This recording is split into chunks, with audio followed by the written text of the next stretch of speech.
Hey there, we are back. We are starting with part 3 of this book, which covers healing. So first, I'm going to cover what Nancy Newton Verrier says in part 3, and then we'll continue on with chapter 9. So the healing.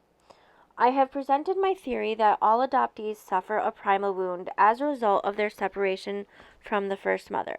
I've also related some of the ways in which this wound might manifest as adoptees grow from childhood into adulthood.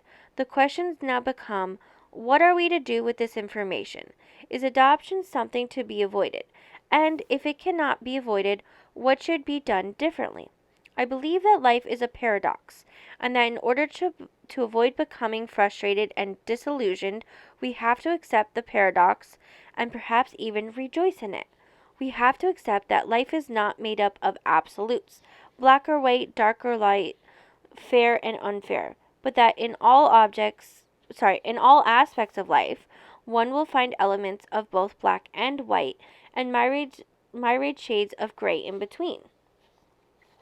The answer to these difficulties with adoption is not to deny them, ignore them, or to do away with adoption in order to avoid them. The answer is to acknowledge those difficulties, live with that reality, and learn how to deal with it. Anyone who has grown up in a family knows that there are problems involved in such a relationship. Yet we don't do away with the families, except unless you're adopted. Adoptive families have some different realities from biological families, which must be acknowledged, understood, and dealt with. Yeah. There's a great deal of healing which needs to be done. It needs to be acknowledged that there is a wound, that wound causes pain, and that this pain has an impact on all members of the adoption triad. The attitude of society and many clinicians that there is no difference between adoptive and biological families helps none of the people involved because it discounts legitimate feelings. It negates the complexity, the additional burdens placed upon the adoptive family unit, and the feelings of adoptees and birth parents. It offers no empathetic understanding to the adoptees, who are expected to be grateful for being in such a nice family. Oh yeah, we get those comments all the time. To the adoptive parents, who sometimes accused of just not loving or caring enough, or they would not be having such problems. Or to the birth mothers, who are told that they made their choice and so they shouldn't complain or search. The idea of a wound caused by an infant's being separated from its biological mother is not an easy idea to accept. Ugh, I can't speak sometimes. Okay, because it implies that there is no way around this wound, no pat answers or magical solutions. It implies that all adopted children suffer from this wound, and that although there are certain criteria for evaluating the symptoms of the wound, different adoptees will respond to these manifestations differently. That's very true. So we always say that adoption is a traumatic event, but there are different trauma responses. I feel like I've already mentioned this. Maybe I haven't. I will cover them eventually. I have a huge list of what's going up on the channel if you haven't already taken a look. So probably by the end of March, I will cover that. But yeah, if there's anything specific that speaks to you and you want me to talk about it more, please just comment down below because I would be happy to. Anyway, while it is certainly true that the wound cannot be entirely healed, truth, it is hoped that there are ways to which it can at least be mitigated. Yep. So, when we talk about healing and therapy, it's lifelong. It's not going to be a cure, but it's learning how to cope. It's learning how to handle triggers. It's learning how to, make changes in our own life. And there's a lot. I'm probably going to say a lot during this, next part of the book, in the next few chapters about the healing process. I am going through it. My way of dealing with it will be very different from other people's dealing with it, and that is certainly okay. Like, we all have our own ways. But I do always suggest seek out an adoption informed therapist because that does help. Anyway, healing must take place within various contexts. Within the adoptive family, an adoptive parents learn as adoptive parents learn ways in which to deal with their child's feelings as well as their own within healing support groups for each other of the triad. Yes, if you need a space, I'm happy to make one. I do have Discord for something else, but I'm happy to make an adoptee specific one for this if you guys need.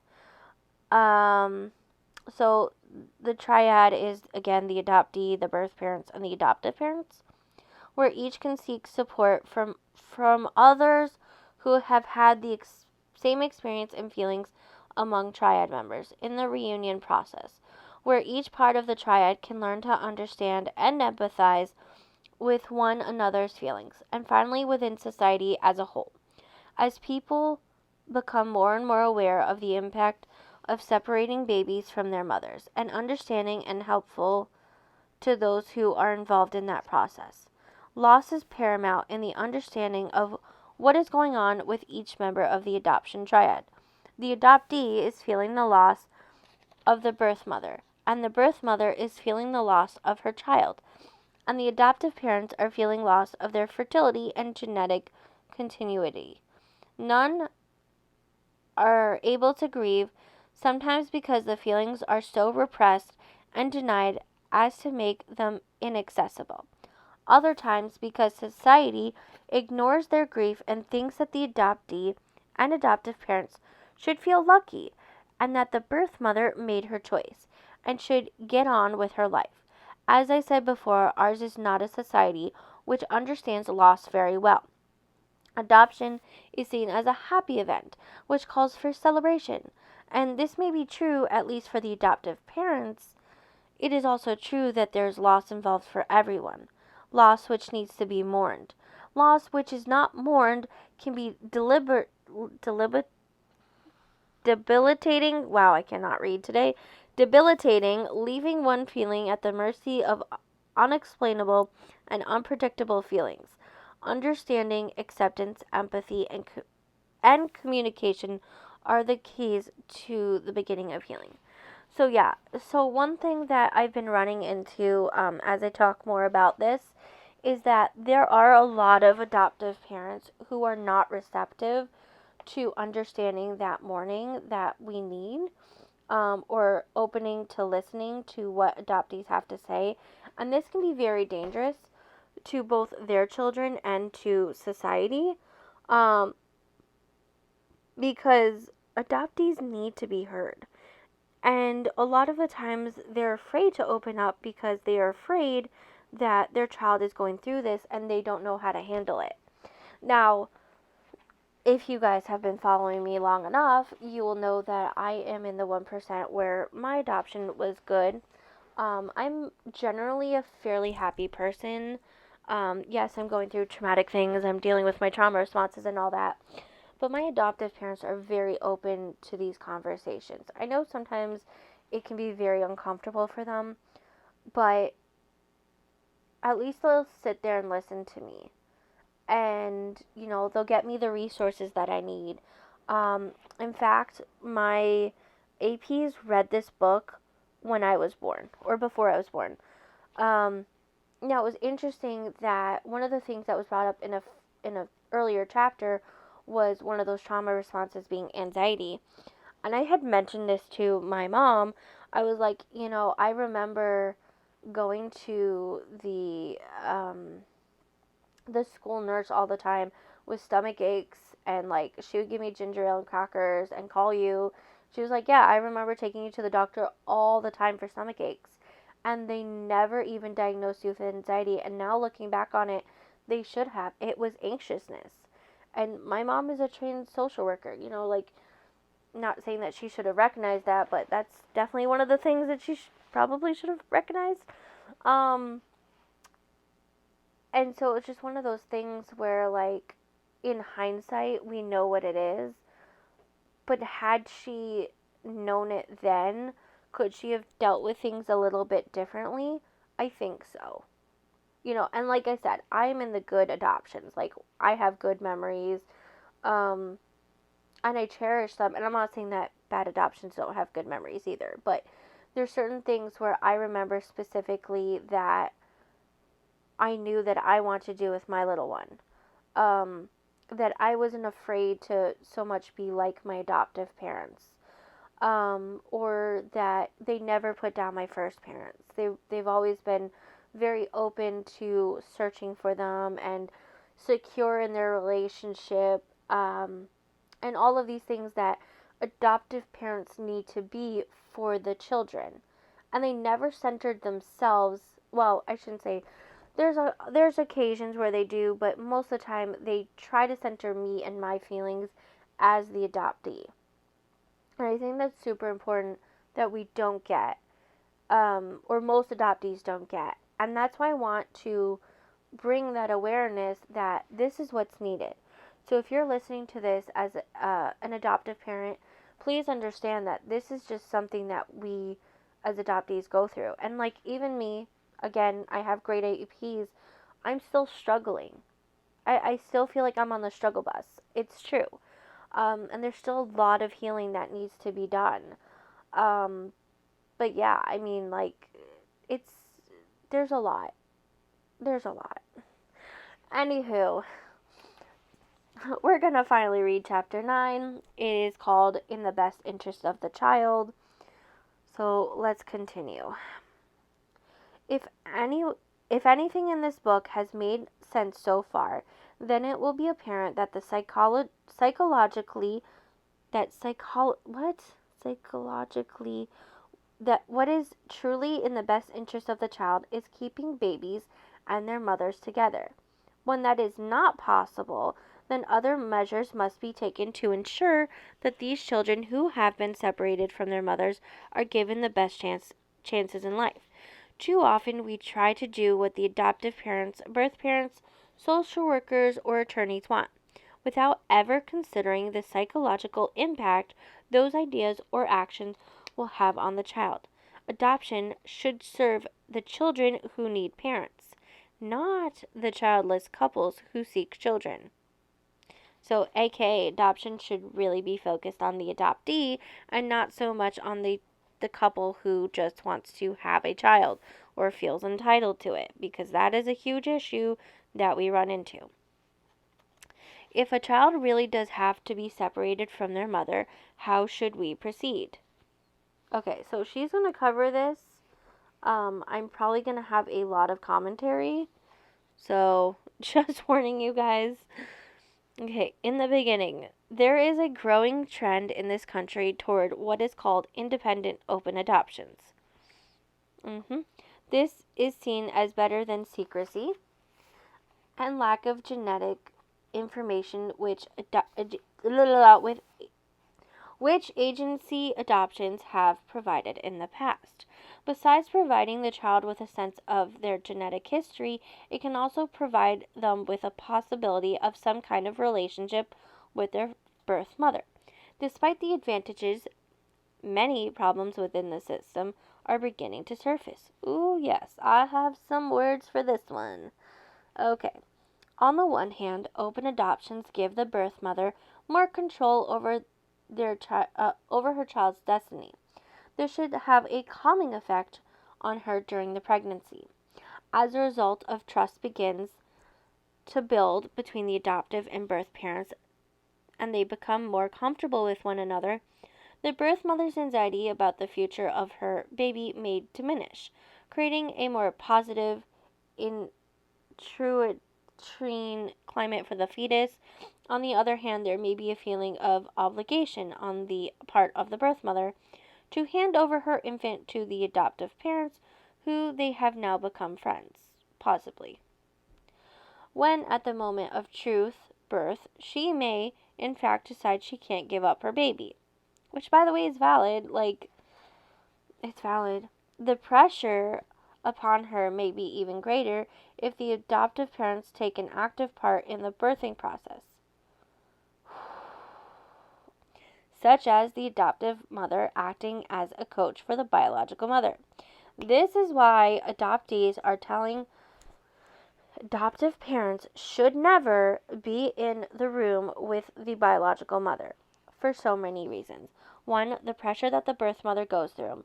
Two, the child needs that connection with the birth mother, and they need more than just an hour or two, they need a few days. This is not something that is like, I don't think people realize that. If we need more than a few days, to be honest, but I'm just letting you guys know that usually the baby is whisked away and straight to the adoptive parents, and not so much getting time with the biological. Oftentimes the biological will not even get to hold their baby, or will hold them once and then it's done.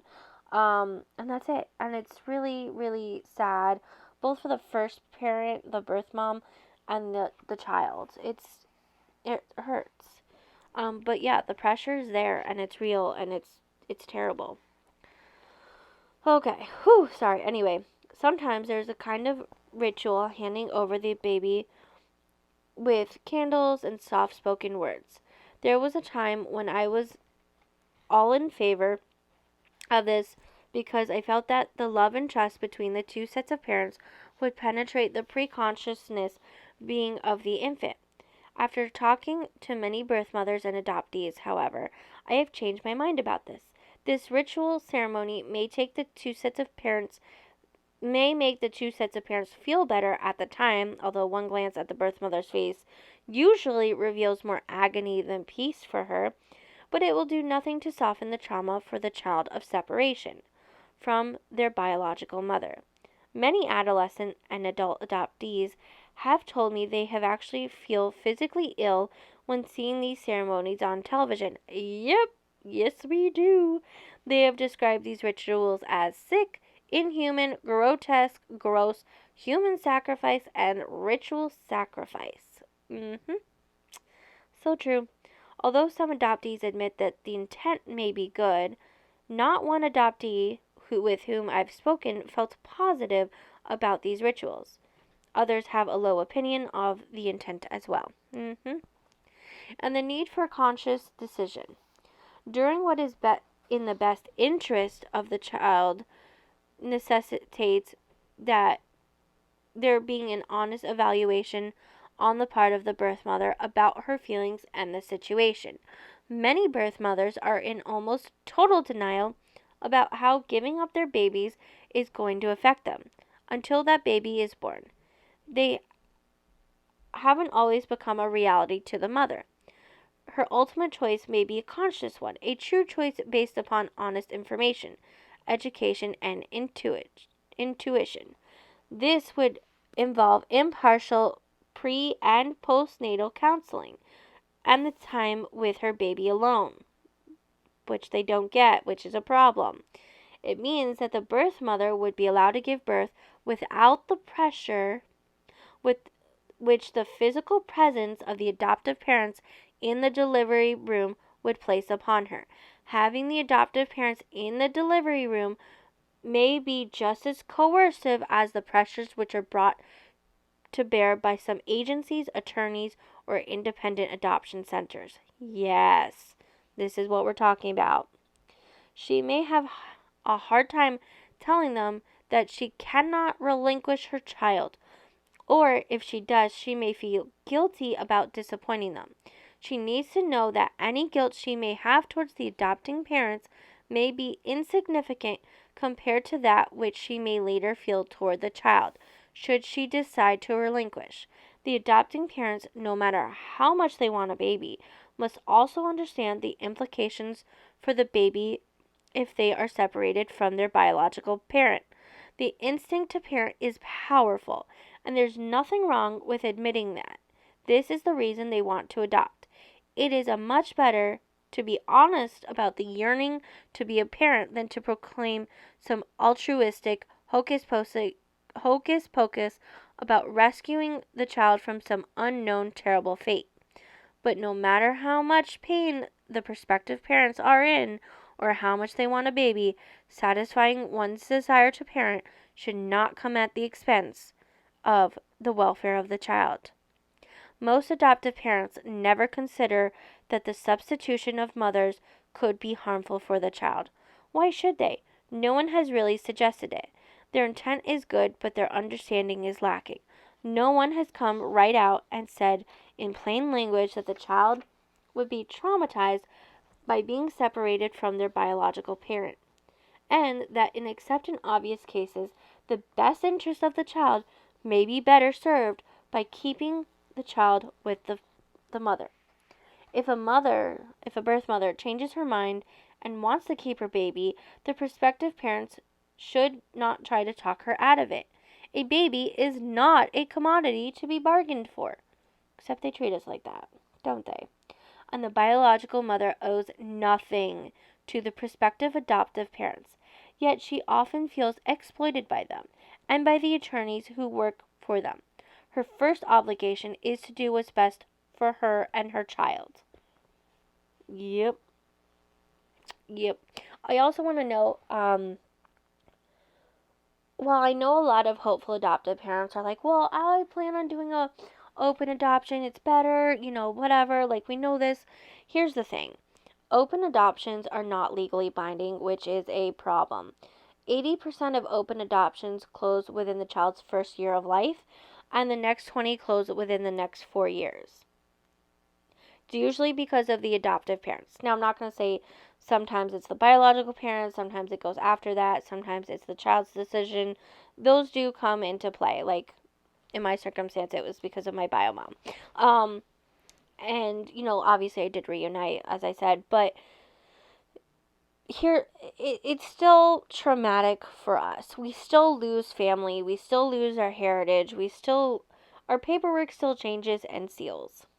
There's still problems within it. And there's still a power that adoptive parents hold over both the adoptee and the birth parent. Now, in our case, in my situation, my adoptive parents feel like we're all level-headed. Each one of us gets a pretty equal say, and they don't feel like they have the power, even though they know they do, or they did at one point. I am an adult, so at this point, they really don't have that power. But because through the court system, it legally changes, that is a problem. Now, I'm not just placing blame, I'm placing equal blame on first parents, adoptive parents, and the courts. And while I think everyone deserves a little bit of guilt, I think the main issue that we need to address is the court issues. Now, yes, I'm addressing a lot of you individually, so if you feel called out, just know that apologies, but that it is what it is. If you're benefiting from the system, you are part of the problem, and that is where we're getting to. If we do not have allies, if we do not speak up and make changes, more children will be hurt by this. More children will be killed or kill themselves, because that is the reality that we face, and it is a problem, which is why healing is super important, and that is what we're getting to. Anyway, the flip side of exploitation. The issues of exploitation also comes up in regard to the biological mother's own attitudes towards the whole procedure of adoption. There has been some controversy over the exploitation by birth mothers of adoptive parents who are desperate for a child. Some birth mothers seem more willing to give their children to the highest bidder in terms of money and perks than to do what might be best for the child. Those women need to look at their true feelings about having to give up their babies and stop acting out their anger and frustration by making the adoptive parents pay for taking away their babies.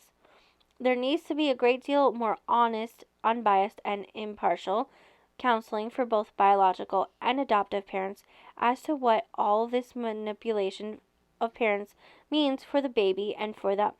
Perhaps counseling should be legislated. Yes, I agree. Because people in the baby business are not going to do it for obvious reasons.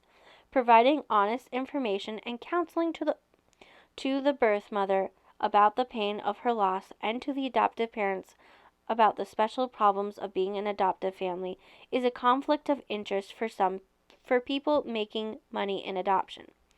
Time for a new approach. Because of the profit motive involved in many independent adoptions today, which often leads itself to to very expensive, I cannot read today, sometimes, adoption costs, if you guys don't know, it ranges from $35,000 to $80,000 and can go upwards of, I've now been seeing upwards of $120,000. Yes, that's ridiculous, but it's true. And even the dishonest practices. It may be time to rethink and restructure adoption methods. State-controlled nonprofit agencies, which would be required to provide adequate pre- and post-adoption counseling for birth and adoptive parents, would assure and impartial settings for adoption. In the past, babies were kept in hospitals to languish in isolation with no one to comfort or touch them, then routinely sent out to foster parents, thus providing another potential for attachment and loss. Provisions would need to be made for the education of agency personnel concerning the primal wound and how to deal with it.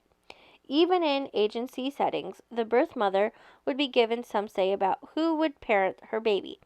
At the same time, for the baby's sake, she should be encouraged to maintain some post-adoption contact, whether it is painful for her or not. That this contact does not have to be her physical presence, although it should be. I'm just going to let you guys know from an open adoptee, adoptee from an open adoption, it should be. I know it's sometimes hard when you're cross-country, but both parties should make a freaking effort for that. Just saying. Okay, sorry. Continuing on. This could be in the form of letters, cards, photographs, and updated history, which is what I had. And again, it ended because it's not mandatory to keep open. Again, things happen, but that should be done. It should be mandated. It should be mandated for, I would say, more than once a year, but, The birth parents need to be real to the child, yes. And their genetic history made available to them. Yes, again. But the relationship should be devoid of as much confusion as possible. The jury is still out about how best to achieve this. I actually disagree. They need to co-parent. They need to co-parent. Point blank, period. Because both are still parents in the eyes of the child. And if a child can go through, and I'm talking a biological child, if a child can go through divorce, which I know that can be traumatic, but still have both sets of parents and then step parents and not be confused and feel loved by all four members, why can't we do that for adoption? Why can't we? That's what we aim for when we talk about divorce and co-parenting. Why can't we do that for adoption? Seriously, it is in the best interest of the child. I mean, obviously for safety reasons, if that's possible. Obviously, that's not always possible. We recognize that. I'm just saying when it is, that should be the goal. Anywho, in any case, it is my opinion that the birth mother needs some time alone with the baby. Whether it is to welcome them into the world or to say goodbye. If both sets of parents then want to have some kind of ceremony, that is fine, so long as everyone remembers that it is for them and it is not going to diminish the trauma of loss the baby will suffer as a result of a separation from their biological mother. It will not prevent the primal wound. Nope. The need for adoptive parents. Even with a full understanding of the pain which she and her child will experience upon separation, some biological mothers will opt for relinquishment. There will always be children who need loving adoptive parents. Adoptive parents may need to consider their preparation for the new baby involves more than providing a nursery. Because of this understanding and special nurturing needed for traumatized babies, prospective parents can help prepare themselves for parenthood by examining very carefully their own abandonment issues, their issues concerning their infertility, their reasons for wanting to adopt, their willingness to acknowledge the differences between biological and adoptive families, their expectations for the child and the adoptive family relationship, and how it will feel for them to raise a biological stranger, a child who may be totally different from them. So I actually disagree for the need for adoption. There is what's called kinship guardianship and then legal guardianship. It is similar to adoption without the same court costs, but also it doesn't erase a lot of what we talk about when we talk about in terms of paperwork. Our paperwork doesn't actually get changed or sealed like an adoption. So major changes doesn't negate the trauma, but not needed. Anywho, children make a difference. It is important for parents, whether adoptive parents or biological, to realize that children take a great deal of time, attention, and understanding. It makes me very nervous when people say that they want to have a baby. I would feel better if they would say, I want to rear a child or raise a child. Understanding all of which that implies. Too often in our society, people want to have children as long as these children don't interfere with their lives. Well, children are going to interfere with and change their parents' lives. If they don't, parents may not be doing a good job of parenting. That's true. Adopted children take even more patience and understanding than biological children for all the reasons already outlined in this book. They are especially sensitive to being left in daycare centers or with rotating nannies or babysitters.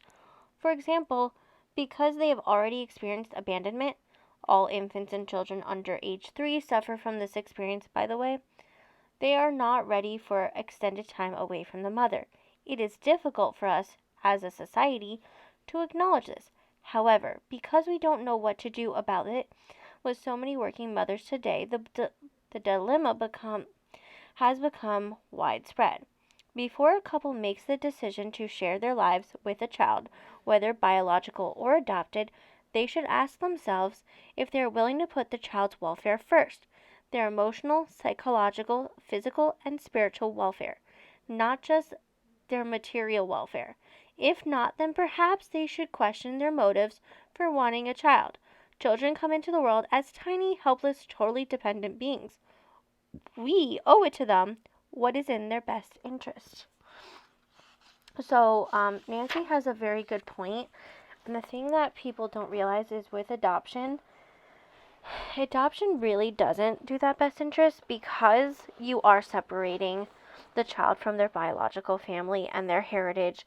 And even in the court systems, and like I said, even if the motive is very good, putting all those welfares above everything else, because of the way the court system works and because of the way that our view on society and the way of what happens with the trauma with the adoptive child, it's not necessary and it shouldn't be widespread.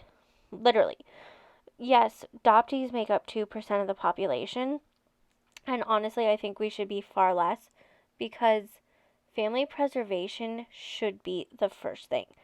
Now, society tells us we have to have a baby, we have to have a family, but yet we're also telling people that because you are living in poverty, which 60% of America is, you don't deserve to have a child. You're not good enough. And so there comes the profit industry of adoption. And when that's not good enough, they look at foreign countries because, well, the American streets are full of gold and opportunity, as we have seen throughout the decades of how immigrants feel about coming to America and working hard. And so a lot of, foreign birth parents think that if they send their child to America, they'll have a better life. But that's not necessarily true.